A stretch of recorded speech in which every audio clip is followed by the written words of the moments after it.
Salut. Salut Mathieu. On a vécu une matinée de rêve.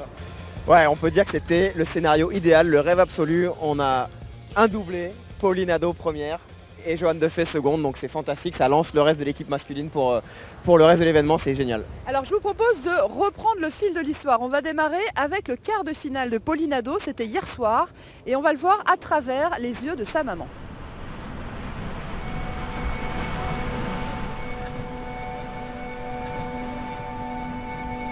Pour Pauline, les choses sérieuses commencent avec ses quarts de finale. Parmi ses 3 adversaires, la péruvienne Analí Gomez, championne du monde 2014, qui s'offre un petit tube et un shampoing. Pauline attend la bonne vague. Sur la plage, sa maman savoure l'instant. Ça fait toujours chaud au cœur. C'est vrai que bon, habituellement elle surfe un petit peu aux 4 coins du monde et là bon, elle est ici à la maison avec tout le public qui l'encourage. Donc oui, c'était très important pour elle, ouais, bien sûr. Ouais. Native d'Andaï, tout près de Biarritz, Pauline Nadeau doit aussi profiter de sa parfaite connaissance du spot. Les yeux rivés sur son téléphone, sa maman surveille en fait l'évolution du score. Nao, elle va améliorer son... Est-ce qu'elle est mieux que le 7? Oui. Ah yes. Elle Si, elle améliore son bac. Non, Ah, si. 5,87. 5,17, 5,87. C'est la bleue. Un petit coup d'œil vers les juges en attendant les notes. Sur 4 filles, seules les 2 premières iront en demi-finale.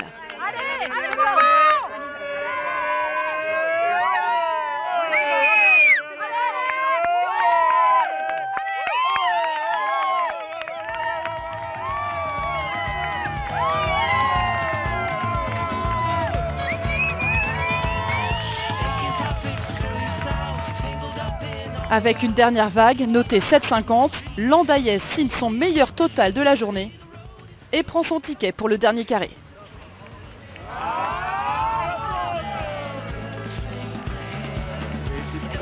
T'éviteras d'attendre le dernier moment maintenant. Mais parce que je sais pas comment on stresse nous. Mais moi aussi j'étais là. Ouais, longue journée. Allez, c'est bien. Bon repos. J'ai fait un climb. Good job.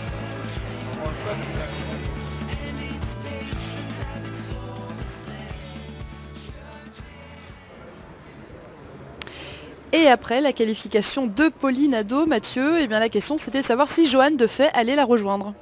Ouais, avec des belles conditions sur Biarritz et Bianca qui attaque, Bianca Budentag, la sud-africaine, qui attaque assez fort avec un premier roller, un deuxième et la vague devient très petite. Donc voilà, sur cette gauche là qui est la vague principale un petit peu, là, le banc de sable qui fournit une belle gauche sur la grande plage. Donc là on voit Johanne qui rame, qui est à l'intérieur, qui devrait pouvoir partir, mais en fait c'est la jeune Alyssa, l'américaine Alyssa Spencer qui avait la priorité. Donc elle part, et une belle vague avec un beau potentiel et voilà, une vague je pense qui va permettre à Alyssa de passer en deuxième position, même première. Ouais, voilà, elle prend la tête avec 4,77. 4,77 exactement. Ouais.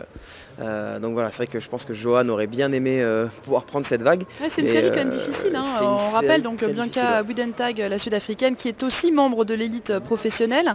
Effectivement, vous avez parlé de la jeune américaine. La moyenne d'âge de l'équipe américaine, c'est 14 ans. C'est 14 ans, ouais. Bon, ils ne sont pas venus avec leur équipe professionnelle, star. Voilà. On n'a pas Kelly Slater, malheureusement. Et tout ça. Mais c'est prometteur avec les jeunes. C'est très prometteur. Alors voilà Johanne. Johanne qui fait un petit flotteur et puis la vague ferme un petit peu, c'est-à-dire que voilà, elle n'a pas réussi à continuer ses manœuvres, donc là, elle va se remobiliser, repartir au fond et voilà, là c'est reparti, un premier roller, un second. Voilà, donc cette vague, elle va lui permettre de scorer un petit peu. Et on voit notre caméraman qui est un petit peu la tremblote. Mais c'était tard hier soir, hein, les quarts de finale. Donc tout le monde était fatigué hier ouais, soir. Mais par contre, les conditions étaient vraiment jolies. Donc voilà, un premier roller. Et là, pareil, elle voit que la vague ne lui offre pas suffisamment de potentiel pour scorer. Donc elle va sortir. Et la jeune américaine qui repart sur une belle droite backside, un premier roller. et Bianca. Donc voilà, on a eu beaucoup d'actions dans cette série, plein de vagues surfées. Bianca avec un beau premier roller en frontside, un deuxième très beau, là, ce que fait la Sud-Africaine. Et un troisième, voilà, et avec ça. Et avec cette vague, ça va lui permettre de reprendre le lead.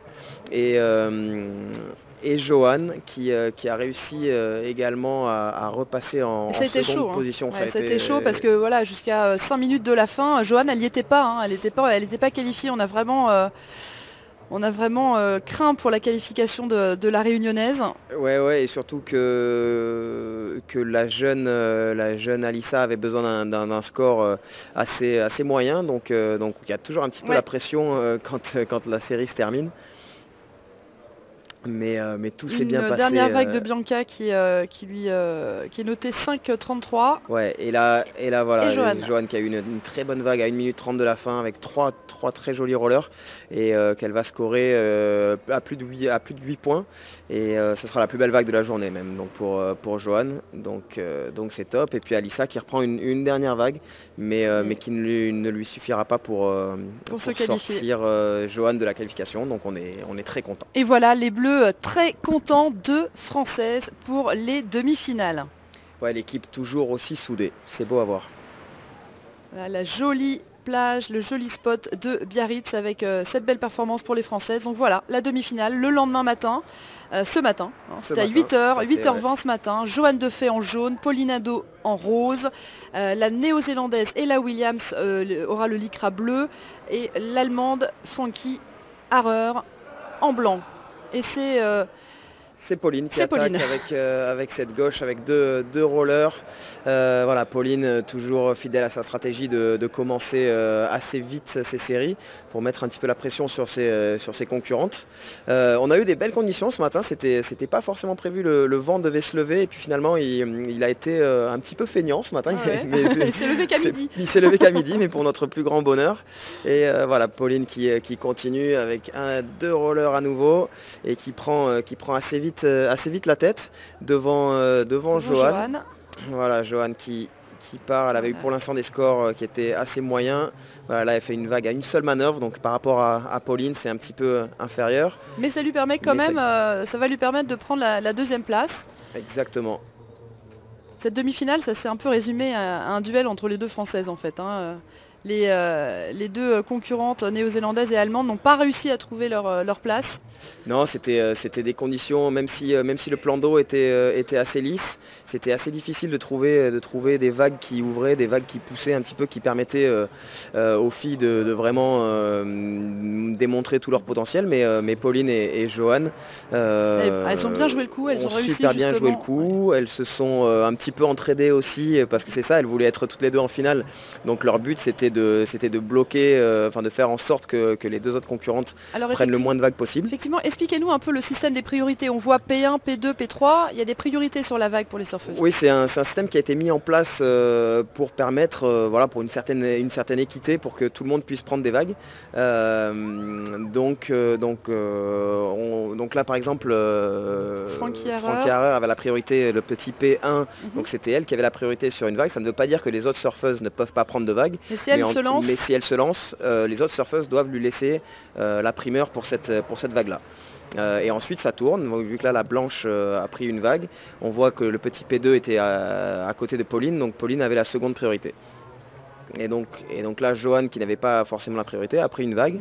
C'est tout à fait dans son droit, vu que personne ne lui a disputé. Alors on a eu un petit problème de scoring, hein, il faut bien le dire, sur cette demi-finale. Ouais, les scores n'ont pas été totalement mis à jour. Donc on a cru longtemps en fait que Pauline Hadot était devant Johan, ce qui en fait était l'inverse. Ouais. C'est pas toujours facile à lire en plus sur la plage, hein. On n'a pas les notes des juges en direct. En direct, ouais, non, c'est vrai que même sur la plage, des fois le speaker sur site n'a pas forcément les scores en live.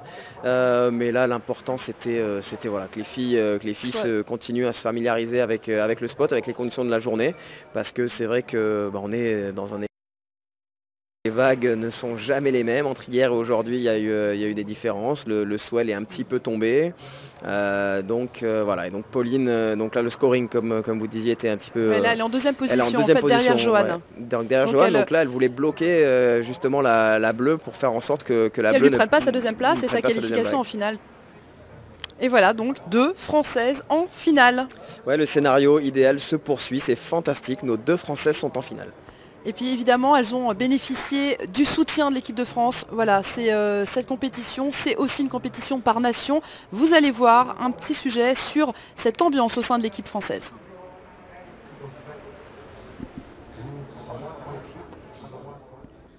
C'est l'heure du petit-déj pour Pauline Hadot. Le sourire d'une championne qui n'aurait manqué pour rien au monde le rendez-vous avec l'équipe de France, malgré un calendrier très chargé sur le circuit professionnel. Habitués à des compétitions en solitaire, les Bleus savourent l'ambiance particulière des mondiaux, où le collectif prend le pas sur l'individuel. Au matin de la demi-finale, comme avant chaque série, quand les filles partent à l'eau, les garçons se mettent en place pour les soutenir.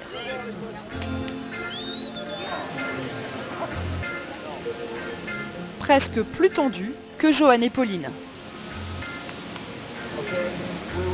Quand on regarde, il y a de la tension. Oui, plus que si c'est nous qui surfons. En tout cas, moi, je ne me mets pas autant la pression quand c'est moi qui surfe, ça c'est sûr. Parents, staff, tout le monde est là pour donner de la voix.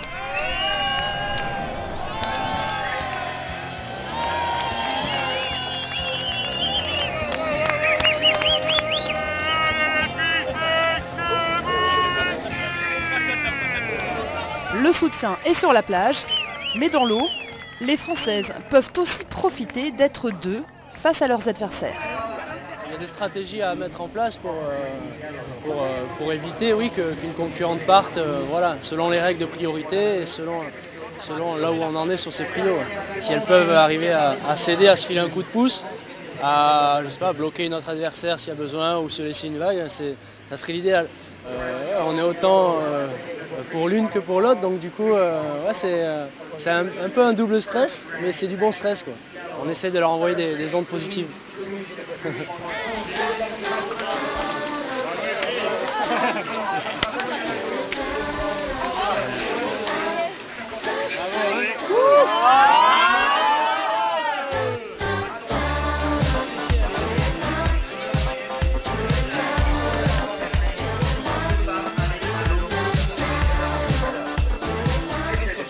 On se retrouve donc Mathieu pour commenter le résumé de cette finale rêvée entre les 2 Françaises, Pauline Hadot à gauche, Joanne Defay qui était à droite. En blanc, et on voit le reste de l'équipe de France qui comme on vous l'a montré dans le précédent sujet, ils sont toujours là au soutien. Voilà, et là en rose, on va retrouver... la Sud-Africaine. Non, c'est la Costaricaine McGonigal, et ensuite ça c'est Bianca Budentak qui est en bleu. Exactement. Donc voilà, les filles se mettent à l'eau, des conditions qui sont toujours sympas, pas très gros, donc il va falloir faire avec, mais qui sont assez propres. Et voilà, donc on a la Costaricaine qui démarre avec une première vague, comme je vous le disais là, c'est un petit peu petit, donc elle pompe pas mal pour essayer d'aller récupérer sa dernière section et faire un petit re-entry. Donc avec cette vague qui est notée 4, elle prend la tête, mais Pauline à son habitude réplique très vite, donc elle va surfer en backside là sur une gauche également avec trois jolis rollers qui vont lui permettre de regagner vite la tête avec un 6,50. Ouais, 6,50, c'est une belle note d'entrée là. Elle a marqué son territoire d'entrée. Pauline Hadot, il faut rappeler qu'elle est andaillaise, c'est elle la plus locale de l'étape, on va dire, dans l'équipe de France. Elle connaît bien le spot. Ouais, et Joanne évidemment qui n'est pas en reste avec un premier roller, un second et un troisième un petit peu plus poussif avec la vague qui ramollit un petit peu, mais qui va de suite la mettre en condition également pour... Ouais, elle prend un 6, Joanne, donc elle est derrière donc Pauline. Elle est vraiment pas loin du tout de Pauline. Assez vite on se rend compte que les 2 Françaises dominent quand même cette finale et que ça va se jouer un petit peu entre les deux copines. Voilà, une petite vague qui va lui permettre de scorer 3,50, Joanne. Et de passer en tête. Et de passer en tête au cumul, évidemment, au total des 2 vagues. Voilà, bon là, une petite vague pour la Rose, mais qui n'aura pas d'influence sur la situation. Et Johanne qui regarde et qui a voulu partir sur cette vague, et puis elle s'est rendue compte au dernier moment qu'elle n'avait pas de potentiel de score, donc elle est sortie. Et c'est parti pour peut-être la deuxième vague de Pauline Ado. Un premier joli roller, un second, et là elle va pomper pour essayer d'en faire un troisième, et voilà, avec un beau troisième roller. Ouais, c'est pas mal. Et c'est bien, ouais, parce que là c'est vrai que Johanne était en tête avec un 6 points, mais là Pauline et voilà, repasse devant avec 5,50. Voilà. Et au cumul, donc elle passe devant Johanne Defay. C'est un mano à mano auquel on assiste entre les deux Françaises. Ouais, on voit que Bianca Budentag essaye de revenir donc sur la vague précédente de la bleue, mais c'est un grand gabarit, donc forcément dans des petites vagues comme ça c'est un petit peu plus difficile pour elle. Alors que là on a Johanne qui repart, donc maintenant elle est seconde, donc elle va essayer de tout faire pour passer en tête avec un premier petit flotteur, ensuite un roller, et là elle n'arrive pas à récupérer la dernière section malheureusement, donc ça va elle va améliorer son score, mais elle va pas réussir à passer devant avec cette vague. Donc voilà, elle va courir un petit peu après le score pour essayer de prendre la tête, parce que les filles sont copines, mais elles sont en finale, donc les deux veulent le titre. Et les deux autres concurrentes, elles n'y arrivent pas, elles n'arrivent pas à passer devant ces Françaises. Johanne Defay ici sur la vague. Voilà, c'est la même qu'on a vue précédemment, là c'est le replay, on voit qu'elle aurait bien aimé faire une dernière figure qui aurait pu lui rapporter quelques points supplémentaires. Elle a une petite droite, mais on voit que la droite est un petit peu moins puissante que la gauche sur le spot de la grande plage, donc là elle pompe beaucoup pour aller récupérer le petit dernier re-entry. Mais encore une fois, ça va pas tout à fait suffire. Et Pauline qui repart à nouveau, donc avec un premier roller, hop, et un second bien négocié avec la vague qui fermait, mais elle arrive à passer le nose de sa planche au-dessus de la lèvre pour bien venir taper la lèvre. Et Johanne également. Johanne qui essaye de trouver la vague qui va lui permettre de repasser devant Pauline. Finalement, le fait que les deux Françaises soient devant Bianca Budentag au classement du World Tour, c'est ce qui se passe. Johanne Defay 4e actuelle, Pauline 17e et Bianca Budentag 18e. Ouais, donc on retrouve les trois têtes de série, on va dire, par rapport au World Tour dans cette finale, donc la logique est respectée. Et vous allez voir, c'est très intéressant à la fin de la finale. Les deux Français sont très proches parce que Pauline Ado, qui est en tête, elle a la priorité en plus. Elle veut empêcher Johanne Defay de prendre une vague qui lui permettrait de repasser devant. Et ouais, les filles sont très copines, elles sont toutes les deux en équipe de France, mais là c'est un titre mondial qui se joue, donc pas de cadeau. Pas de cadeau, et effectivement, vous allez le voir, c'est Pauline qui finit en tête, qui remporte le titre et qui va être félicitée par Johanne Defay. Voilà, magnifique, super belle image, super content, le monde du surf est aux anges.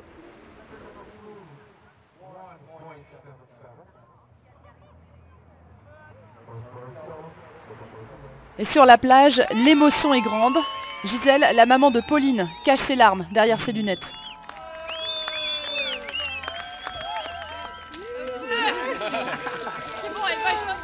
Jérémy, allô.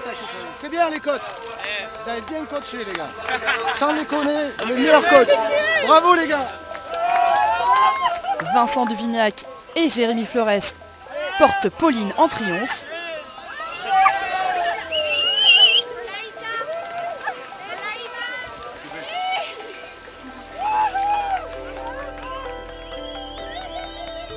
Et on n'oublie pas Johanne Defay sur les épaules des deux autres garçons de l'équipe, Johan Duru et Dimitri Ouvray.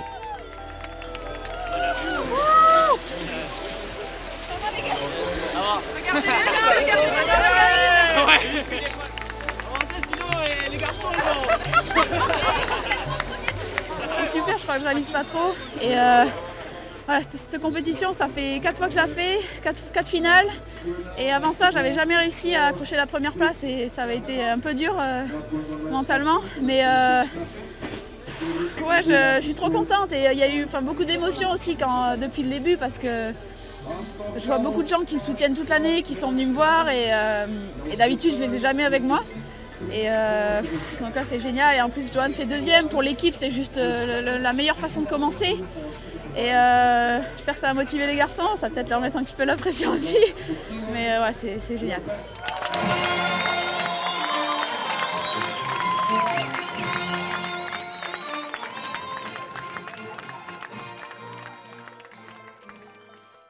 Énorme émotion ce matin sur le podium.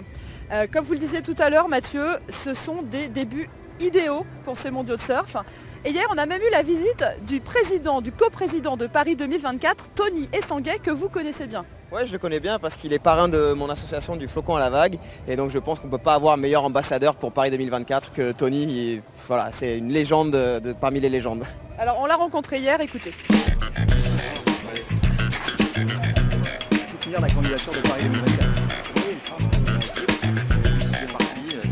J'ai eu la chance de croiser Tony qui est venu nous faire un coucou hier et voilà, c'est une source d'inspiration pour tous les sportifs français et c'est sûr que ça fait rêver de nous aussi dans le surf faire partie des Jeux et aller chercher des médailles et porter le maillot de la France. Donc je suis fan de sport, fan des JO, je les regarde tout le temps et voir mon sport être représenté sur un événement comme ça, c'est juste magique et vraiment j'ai envie d'en être.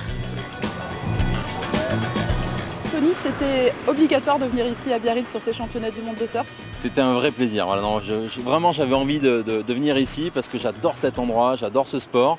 Et voilà, j'ai fait partie un peu de l'équipe qui a aidé pour que la France puisse accueillir ce championnat du monde et de le voir en vrai, voilà, de voir cette réussite, ça fait vraiment plaisir. C'est un atout pour la candidature de Paris 2024? Oui, bien sûr, on veut montrer que la France aime le sport, tous les sports olympiques. Le surf vient de rentrer au programme olympique, ce sera pour la première fois à Tokyo en 2020.